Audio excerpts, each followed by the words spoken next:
OWS Week is proud to announce that a culture of resistance for 99er rights has sprung up nationwide from selfless efforts of a people united. Unions have joined in to claim their stake in all issues to challenge the rulers' decisions. This week, our correspondents have covered the presentation by Private Bradley Manning's attorney David Coombs, a first-ever public presentation by Coombs on the alleged WikiLeaks whistleblowers' military court-martial. In New York, Support Fast Food Workers campaign to unionize the fast food industry has got underway, also sponsored by Occupy Wall Street. But California has been the main hub of activity over the last 7 days, firstly to persuade legendary music artist Stevie Wonder to cancel his performance at Friends of the Israeli Defense Forces, FIDF Annual Gala fundraiser. The gala generates tens of millions for Israel's military machine, responsible for the massacre and injury of thousands of Palestinian civilians in Gaza. Another march and rally to save the post office saw 99ers converge on San Francisco in solidarity with Postal Workers United. The march was called Bloom-Feinstein because Senator Feinstein sets USPS policy as her spouse, Richard Bloom of Bloom Capital Partners, profits from post office closures and much more. The people united can never be defeated. One of the threads weaving in and out of OWS Week's nearly year-long journal is the story of Private Bradley Manning, the Army whistleblower who allegedly provided WikiLeaks with hundreds of thousands of diplomatic cables and reports about the Iraq and Afghanistan wars and operations of the U.S. State Department. Private Manning was nominated for a Nobel Peace Prize, recently designated The Guardian's 2012 Person of the Year, and has become a heroic figure of inspiration to Occupy Wall Street and resistance movements around the world. The week of December 3rd through 7th marked several firsts in Manning's case. The first public presentation, held in Washington, D.C. by his attorney David Coombs, Private Manning's first appearance on the witness stand, and days of testimony detailing torturous treatment by his military jailers. New York City is the site of the biggest drive to unionize fast food workers in the nation. Occupy Wall Street gathered with workers, elected representatives, and unions for a December 6th rally in Times Square. The motto was "Rise up, New York, smash austerity, support workers organizing," and speakers were not shy about their position. They won't stand for policies that prioritize tax cuts to millionaires over funding programs working families rely on. Far too many low-wage workers need public assistance just to get by in this economy and fight to protect their wages and benefits while CEOs' incomes continue to break records and lobbyists push politicians to extend top-tier tax cuts and cut social programs. Workers say enough is enough. Mic check. Almost 2,800 miles away, on the same day, an annual event to raise funds for Israel's military was held in Los Angeles, California. The Friends of Israeli Defense Forces Annual Gala generates tens of millions of dollars for the IDF. Well, there is a fundraiser for what is called the IDF, the Israel Defense Forces. It's not a defense force, it's an occupation force. It's the Israeli military. There's going to be billionaires coming to support them. Billionaires coming to give money for basically war criminals. Yeah. Just most recently, the most recent set of war crimes was killing 170 people in Gaza, including 33 children. A protest was called by a diverse coalition of organizations, including Occupy LA, outside the event itself. Activists were heartened by a successful petition drive the week before in which thousands of people from around the world used social media, email, and phone calls to persuade musician and humanitarian Stevie Wonder to cancel his performance at the gala. Two reasons. One is full solidarity with the Palestinians' rights to self-determination, as well as I feel affiliated because one of our community activists, entertainers, Stevie Wonder, had committed to perform here, do a benefit concert for the Israeli Defense Force. And former Congresswoman Cynthia McKinney first told me about it from her Jewish network. As soon as we found out, we kind of mobilized a lot of African organizations and people and began challenging Stevie Wonder through KJLH and through the people we know, how can he be for peace, and do a fundraiser for not only an army, but one of the richest armies per capita in the world, and not only one of the richest armies per capita in the world, but one that just bombed Sudan, just bombed Gaza, destabilized and caused overthrow of a democratic government of Jamahiriya in Libya, trying to push the United States into war with Iran. I can go on and on and on. Yeah. Always supported the white racist regime in South Africa. How can you do a concert for the richest, most militaristic army and government in the world? So we were successful. I think a combination of the work we did and the national, academic, and cultural boycott campaign, the petition work they did, that combination was like a rabbit punch to Stevie Wonder. And all of a sudden, you know, I'm sure his concern. The timing of the FIDF fundraiser was key to the successful campaign. Hot on the heels of November's devastating, murderous attacks on Gaza by Israel, along with weeks of mass protests by Palestinian Americans and their allies across the nation, there was not much need to raise awareness as to the scandalous and improper nature of a fundraiser in the United States for the military arm which had spearheaded those attacks. Occupiers joined with other activists outside the event and greeted glittery gala guests with cries of shame. It is evident to even a casual observer that the status quo of unquestioned support for Israel is changing, and that the whole world is watching indeed. December 6th was a busy day. Occupy Our Homes marked the first anniversary of the national movement for foreclosure and eviction protection.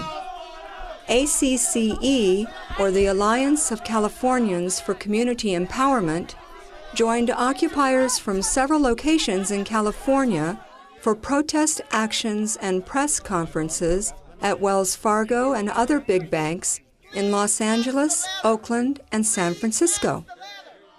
There is a massive underwater mortgage crisis in the state, and 99ers were out in force to make it clear they want banks to shoulder the responsibility and fix the economy. Occupy LA, Occupy Whittier, and Occupy Fights Foreclosures joined ACCE at Wells Fargo in Hollywood to set up a tent in the lobby and hear from victims of fraudulent foreclosures. A press conference was also held in Los Angeles to bring the public up to date on several ongoing foreclosure resistance efforts, including that of Fuerza Hernandez in East LA. My name is Javier Hernandez.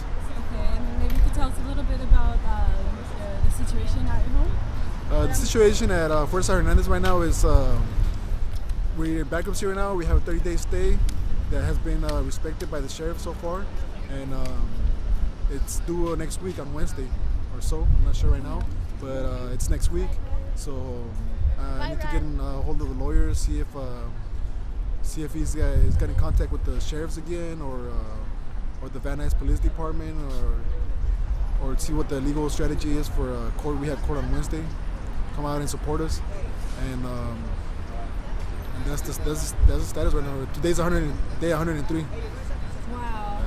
So what do you guys think? I know December 12th is the day when the bankruptcy stay ends and the legal protection to stay in your house ends. So what might happen on the 12th? We might be evicted. He might be evicted sometime next week, maybe. Do you think that the sheriff's are probably going to come on the 12th or around that time? Yeah, I'm not sure. It's been the same way 103 days ago. Like they can come any moment. So that's me personally, you know. Me personally, my feeling and most of the group is like we're on high alert at all times for the last 103 days and up till today we're on high alert. And also the message is the same. That's why we started our action to send the message out that this is happening, to bring it out and use our media and our network to get the message out there because mainstream media is not really paying too much attention. How common is the foreclosure problem in your area? At the time, there's 174 foreclosures in my zip code, 91405. It's one of 3 zip codes in Van Nuys, and this is the smallest one, so it's pretty bad. Banks got bailed out. Post office got sold out. A march and rally to save the U.S. Postal Service was held in San Francisco on December 8th. Occupy LA and 99ers from several other locations converged on San Francisco to show solidarity with Postal Workers United. We're here to demonstrate against the selling off of the postal properties, post offices, and doing away with our jobs as the drivers and other jobs in the Postal Service. Why would they want to do that? They want to downsize, they want to privatize, they want to outsource everything out. Is it because of corporations want to, is that? Corporations want to buy up the postal services, they want to buy up the industrial areas where they can make money, and they want to let the rural areas or the areas that aren't that profitable, let those go. So, yeah, that leads me to my next question. How does that affect the average postal customer? Well, number one, it affects them because... So how does that affect the postal customer? It affects us in a lot of ways because number one, people are going to be limited in areas where they can pick up their mail. The Postal Service and the post office was set up so that everybody could be able to write a letter anywhere in the United States and have it delivered in the United States, and they're going to cut that out. You're going to have rural areas that depend on deliveries during Saturdays and that for their income and for their businesses and for their farms. You're also going to have senior citizens who depend on medical supplies to be able to get their supplies on time. The march was tagged Bloom Feinstein and was supported by the American Postal Workers Union. Protesters marched from Bloom Capital Partners to Senator Feinstein's office to highlight an alleged conflict of interest on the senator's part, conducting public affairs for private advantage. Well, because they're out to privatize the Postmaster General and his friends in Congress. They want to privatize the post office. They want to dismantle it, destroy it, and privatize it for the benefit of their cronies in private business. And one of them is this guy, Richard Blum. So you see his hand here, reaching down and picking up the Berkeley post office. That's a suburb of San Francisco. And they're picking up this beautiful old post office that's almost 100 years old. And contains this precious New Deal art. Which depicts postal workers and other working people at work. You want to wait till the bus passes? Yeah. And so what he's doing, he's the husband of Dianne Feinstein, who is a U.S. Senator. Yeah. So we're going to be marching down to Feinstein's office. And Richard Blum is a billionaire real estate tycoon. He's in many things, including real estate. And so he and his firm, C.B. Richard Ellis, which is the largest commercial real estate firm in the country, have the exclusive right, according to a deal with the post office, to sell off some 70 post offices in the country, including the Berkeley post office. Wow. So we've got... I didn't know they were for sale. Well, they are now.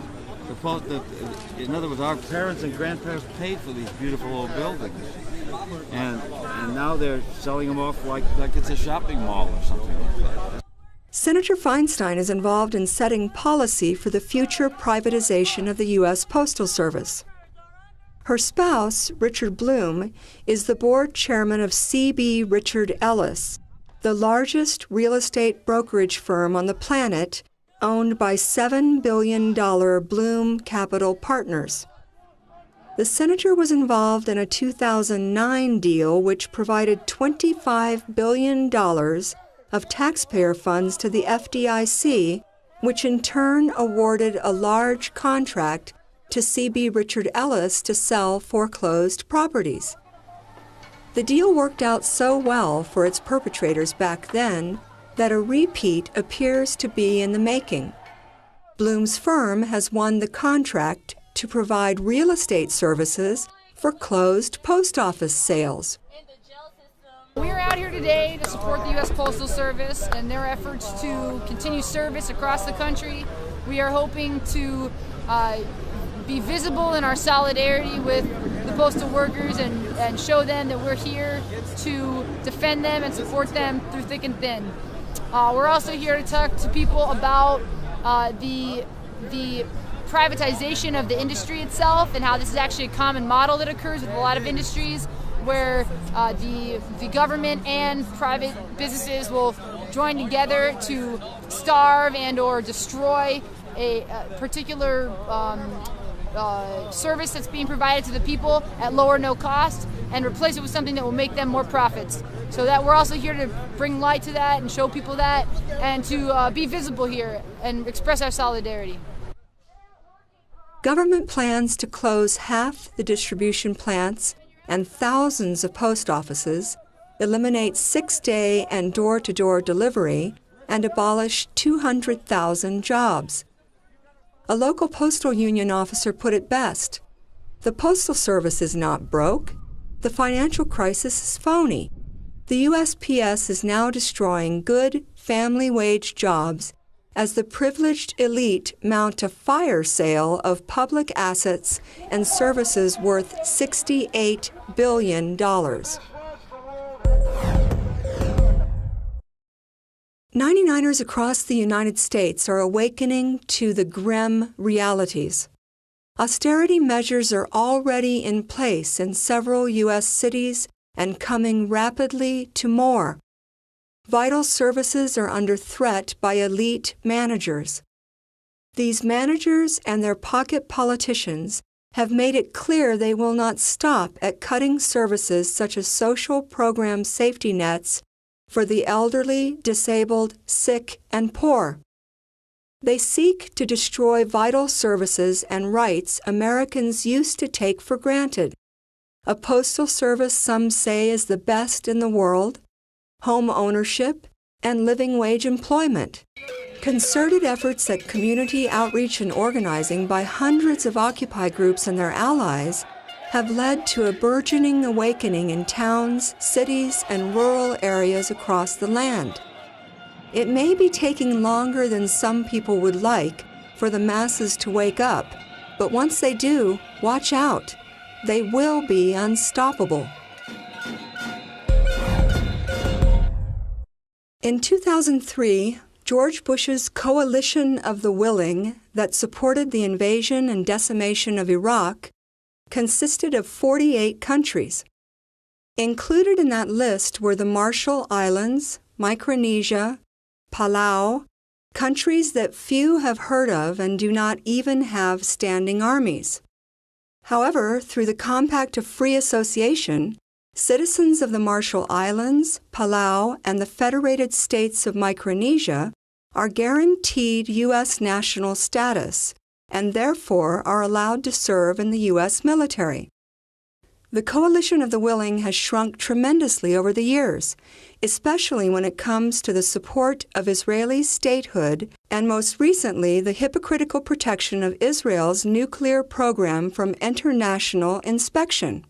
In the vote for Palestinian statehood, the United States and Israel were joined by 7 countries in an odd alliance that could be described as a pipeline of sorts for the nuclear weapons energy complex of these 2 rogue bullies of the global landscape.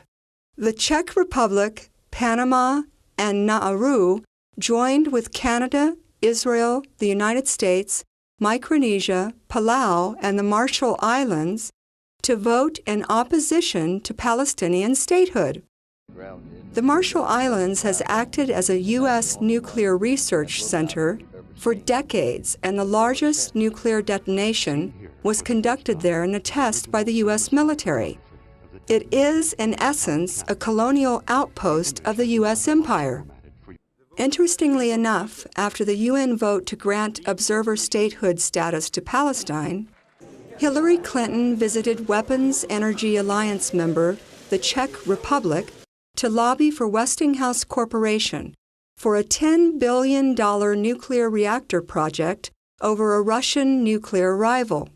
It seems that America is no longer even going to try and hide the fact that the government is of the multinational corporation, for the multinational corporation, and by the multinational corporation.